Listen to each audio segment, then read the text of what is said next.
اعوذ باللہ من الشیطان الرجیم بسم اللہ الرحمن الرحیم الصلاۃ والسلام علیکہ یا سید یا رسول اللہ وعلی آلک و اصحابک یا سید یا حبیب اللہ۔ حلال روزی کے متعلق آقا کریم علیہ الصلاۃ والسلام نے کیا ارشاد فرمایا؟ تو حضرت عبداللہ بن مسعود رضی اللہ تعالی عنہ بیان کرتے ہیں کہ آقا کریم علیہ الصلاۃ والسلام نے فرمایا کہ شریعت کے دیگر فرائض کے بعد حلال روزی حاصل کرنا فرض ہے۔ جو شریعت کے دوسرے فرائض ہیں ان کے بعد جو حلال روزی حاصل کرنا ہے، فرمایا یہ فرض ہے، حلال روزی فرض ہے۔ اور حدیث نمبر 2 میں حضرت ابو بکر رضی اللہ تعالی انہوں نے کہا کہ سرکار اقدس صلی اللہ علیہ وسلم نے فرمایا، جس بدن میں جس جسم میں حرام غذا دی گئی وہ جنت میں داخل نہ ہوگا۔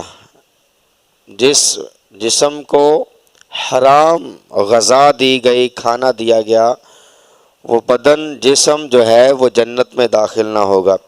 حضرت ابو ہریرہ رضی اللہ تعالی عنہ آپ بیان کرتے ہیں کہ آقا کریم علیہ الصلوۃ والسلام نے فرمایا کہ لوگوں پر ایک ایسا زمانہ آئے گا کہ جب کوئی اس بات کی بالکل بھی پرواہ نہیں کرے گا کہ اس نے جو مال حاصل کیا ہے وہ حلال کا ہے یا حرام کا ہے، یعنی کسی قسم کی کوئی بھی پرواہ نہیں ہوگی کہ یہ حلال کے پیسے ہیں یا حرام کے ہیں۔ وہ کہے کہ کوئی نہیں، خیر ہے، کھائی چلو، حرام نے یا حرام، جی کوئی نہیں مسئلہ، اللہ دسپرد۔ تو اب یہ جو 3 احادیث میں نے بیان کی، اس کے علاوہ بہت ساری احادیث ہیں لیکن یہ میں نے 3 احادیث بیان کی ہیں، تو یہ تینوں احادیث اس وقت اس زمانے میں دلالت کر رہی ہیں۔ جی اب یہ جو تیسرے نمبر پہ حدیث بیان ہوئی ہے کہ آخری زمانہ، یہ قیامت کے قریب کا زمانہ ہے، آج تمیز نہیں ہے۔ جی آج بہت سارے گپلے ایسے ہیں کہ وہ انسان اس کو حلال سمجھ کے لگاتا ہے۔ اب بات یہ ہے کہ وہ میں نے یہ کئی مرتبہ عرض کیا ہے کہ وہ مولوی صاحب مسئلہ بیان کر رہے تھے کہ جو چوری کرے اس کے ہاتھ کاٹ دیے جائیں، تو اوپر سے وہ چور مسجد میں داخل ہو گیا، جی تو اس نے کہا مولوی صاحب نے میرے خلاف بات کی ہے، حالانکہ اس کے خلاف نہیں، بہت ایک مطلق مسئلہ تھا، جی سب کے لیے ہے، جو بھی چوری کرے شریعت میں یہ ہے کہ اس کے ہاتھ کاٹ دیے جائیں۔ یہ تو آقا کریم علیہ الصلوۃ والسلام نے، وہ مکے کی ایک رئیسہ نے اور خاندانی عورت نے چوری کی تو حضور نے اس کے کاٹنے کا، اب وہ سفارش لے کے آئے، ان کا نظریہ یہ تھا کہ حضور سفارش قبول فرمائیں گے، یہ مکے کی عظیم عورت ہے، جی تو سرکار نے فرمایا اس جگہ پر اگر میری بیٹی فاطمہ بھی ہوتی تو میں اس کے ساتھ بھی یہی کرتا۔ تو یہ حضور کا فرمان تھا کہ اگر میری بیٹی فاطمہ بھی ہوتی تو اس کے ساتھ بھی ایسا ہی کیا جاتا، میں اس کی بھی سفارش اس معاملے میں قبول نہ فرماتا۔ جی تو بات اصل میں یہ ہے کہ اب انہوں نے یہ ایک بات لکھی ہے، میں رات پڑھ رہا تھا، کہتے ہیں یہ جو آٹا پیسنے والے ہیں یہ اجرت لیتے ہیں اور ساتھ میں اجرتی طور پر کاٹ جسے کہتے ہیں اس کو رکھ لیتے ہیں، یہ جائز نہیں ہے۔ جی مزدوری لی اور اوپر سے کہا یہ کاٹ ہے تو یہ جائز نہیں ہے۔ ایک شخص اجرت لے رہا ہے تو پھر کاٹ کس کے؟ یا تو اگر اسے وہ کم دکھائی دیتا ہے کہ میری اجرت تھوڑی ہے، پیسے تھوڑے ہیں، وہ اپنے پیسوں کو بڑھا دے، لیکن کاٹ جو کاٹتے ہیں یہ کسی صورت بھی جائز نہیں ہے۔ فرماتے ہیں کہ اگر کوئی ایسا کرے تو اس کے لیے بالکل بھی جائز نہیں ہے، لیکن ہمارے ہاں تو یہ چلتا ہے۔ جی اب اگر شکی والا میرے خلاف ہو جائے اس بات پہ تو مجھے تو کوئی پرواہ نہیں اس بات کی، کیونکہ یہ ایک مسئلہ ہے، جی اور کتاب کے اندر لکھا ہوا ہے، جی وہ کہیں گے کہ نیا مسئلہ نہیں ہے، یہ شریعت 1400 سال پرانی بنی ہے۔ آج کچھ لوگ کہہ دیتے ہیں مسئلے نئے آ گئے ہیں، نئے نہیں آئے، ان کو مطالعہ اب کیا گیا ہے، وہ نظر سے اب گزرے ہیں، وہ بیان اب ہوئے ہیں، یہ تو 1400 سال پہلے کی بات ہے، 1500 سال پہلے کی بات ہے۔ جو محدثین نے، مفسرین نے مسائل اخذ کیے ہیں، مسائل نکالے ہیں، جی تو اب اس بات سے آپ، بلکہ مجھے اللہ تعالیٰ ان کو غریق رحمت فرمائے، علامہ رمضان چشتی صاحب رحمۃ اللہ علیہ، آپ فرمایا کرتے تھے یہ جو گھروں میں بیبیاں آٹا دیتی ہیں اور لیتی ہیں نا جی، تو اس کو برتن کے حساب سے نہ ناپو، بلکہ اس کو ترکڑی پر تولو۔ اگر وہ کسی کی طرف زیادہ جائے گا تو اس کے لیے جائز نہیں، اگر کم چلا گیا تو پھر یہ اس کے لیے بھی جائز نہیں۔ تو یہ آٹے کے جو برتن ہم رکھے ہوئے ہیں تو ان میں آٹا لینا دینا بھی جائز نہیں ہے جی، کہ یہ یا تو زیادہ چلا جائے گا یا کم چلے، فرمایا تول کے دو اور تول کے لو، نہ کم کرو نہ زیادہ کرو، نہ ہی کسی چیز میں زیادتی کرو جی، اور نہ ہی کسی چیز میں کمی کرو، تو یہ شریعت ہے۔ پھر وہ بات یاد آ جاتی ہے حضرت باقی باللہ رحمۃ اللہ علیہ، آپ کی ہمشیرہ، آپ کی بہن وقت کے قاضی کے پاس جاتی ہے، آج تو حال ہی کوئی نہیں نا، ہر میرے سمیت ہر بندے کی کوئی دو چار پیسے ود ہی آ جان، پویں جی میں مرضی آ جان۔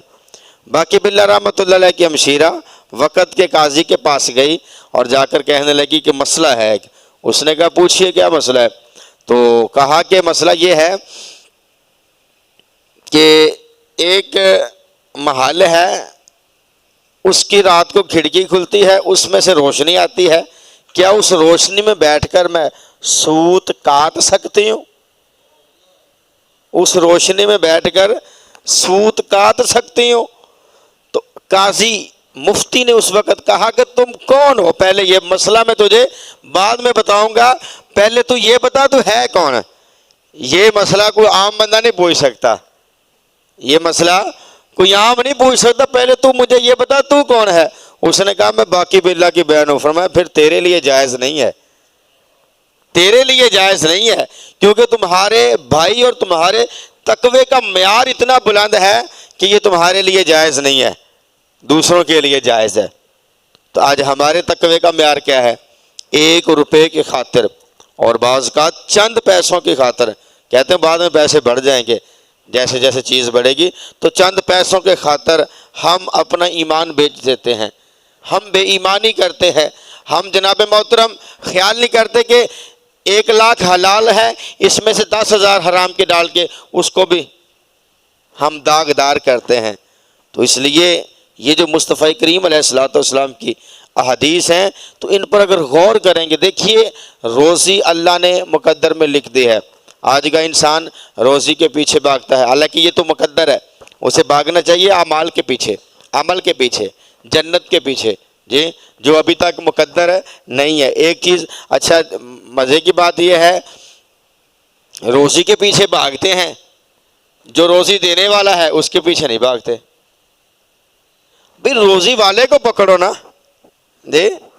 وہ کیا کہا تھا سلطان کی بارگاہ میں وزیروں مشیروں نے شکایت کی کہ آپ ہر وقت ایاز کو ہی ہر کام کہتے ہیں، آپ اس کی تعریفات کرتے ہیں، ایاز ہوتی ہے، تو ہم بھی تو آپ کے وزیر مشیر ہیں۔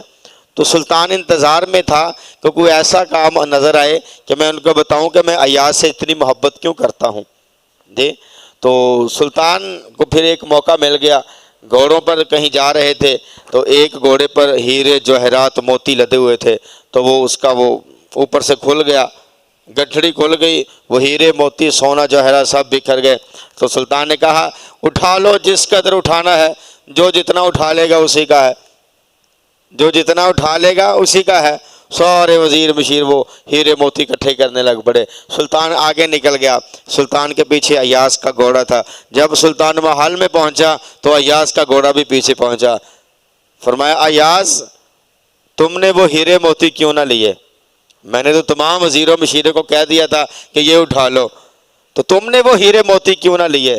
تو آگے سے جو ایاز نے جواب دیا وہ سونے کی قلم سے کہا کہ حضور میں نے موتیوں کو کیا کرنا ہے، میرے پاس موتیوں والا جو ہے، میرے پاس موتیوں والا ہے، میرے پاس بادشاہ ہے، میرے پاس سلطان محمود غزنوی جیسا انسان ہو، تو میں نے موتیوں کو کیا کرنا، میرے پاس تو موتیوں والا ہے جس کے قبضے میں موتی ہیں۔ تو ہم روزی کے پیچھے بھاگتے ہیں، کیوں نہ اس کی طرف بھاگیں جو روزی دیتا ہے، کیوں نہ اس کو پکڑے جو روزی دیتا ہے، کیوں نہ اس کی بارگاہ میں آئے جو روزی دیتا ہے جی۔ تو آئیے رب کی بارگاہ میں آ کے مانگیے، رب کی بارگاہ میں آ کے مانگیے، حلال مانگیے جی۔ فرمایا جس کے ایک جگہ پہ میں نے پڑھا تھا حرام کا لقمہ جاتا ہے 40 دن تو اس کی نمازیں نہیں قبول ہوتی۔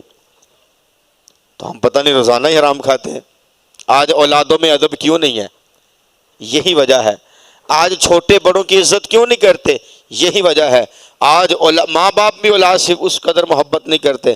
وجہ یہ ہے کہ ہمارے جسموں میں حرام رچ چکا ہے، بس چکا ہے حرام ہمارے جسموں کے اندر جی۔ ہر دیہڑی دار بندے کی بھی کوشش ہوتی ہے، یعنی جو جس لیول پہ بیٹھا ہے وہ اسی لیول پہ بے ایمانی کرتا ہے جی۔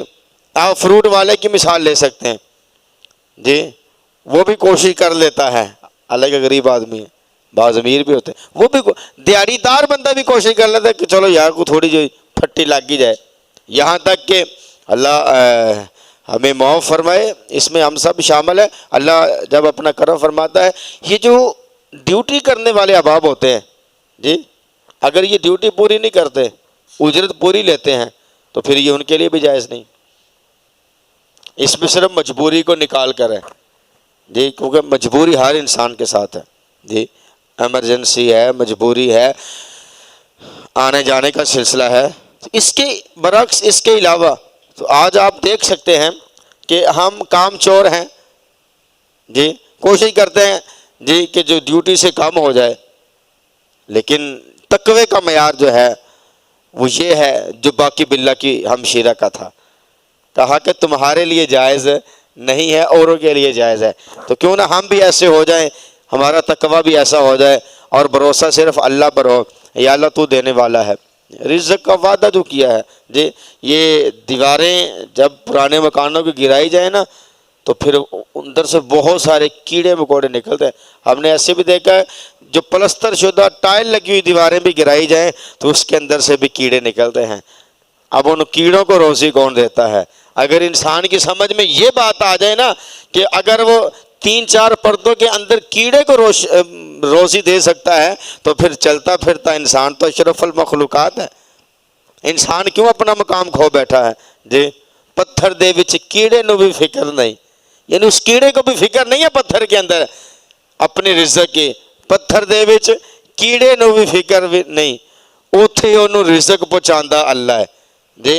یہ تو وہ گھونسلے جو ہیں ڈال کے بیٹھے ہیں، انہیں رات کی فکر نہیں ہوئی، ہمیں برسوں کی فکر لگی ہے جی۔ وہ تو صبح اٹھتے ہیں سو کر اور چل نکلتے ہیں، جتنا ان کے نصیب میں ہوتا ہے اتنا کھاتے ہیں، اور جو ان کے بچے ہوتے ہیں ان کے لیے اپنے منہ میں کتنے کے دانے لے سکتے ہیں وہ جی، وہ لیتے ہیں اور گھونسلوں میں آ جاتے ہیں، پھر انہیں رات کی خبر نہیں جی کہ یہ رات کو، لیکن وہ مالک کیسا غفور رحیم ہے، طوفانوں میں بھی ان کے گھونسلوں کو گرنے نہیں دیتا۔ تو اے انسان تجھے وہ کیسے گرنے دے سکتا ہے جی؟ تو اشرف المخلوقات ہے، تو سب سے اعلیٰ ہے۔ اگر وہ مالک خالق جو ہے طوفانوں کے اندر بھی درختوں پر درخت کے درخت گر جاتے ہیں، لیکن طوفانوں کے اندر بھی وہ درختوں پر جو گھونسلے ہیں انہیں گرنے نہیں دیتا، ان میں بچوں کو گرنے نہیں دیتا، تو پھر اپنے محبوب بندے کو، اپنے انسان کو اللہ کیسے گرنے دے سکتا ہے؟ بس وجہ یہ ہے کہ ہم اس پر بھروسہ کریں، یقین کریں جی، تو انشاءاللہ پھر بگڑی بن جائے گی۔ اللہ تعالی ہم سب کو سمجھنے کی اور عمل کرنے کی توفیق عطا فرمائے۔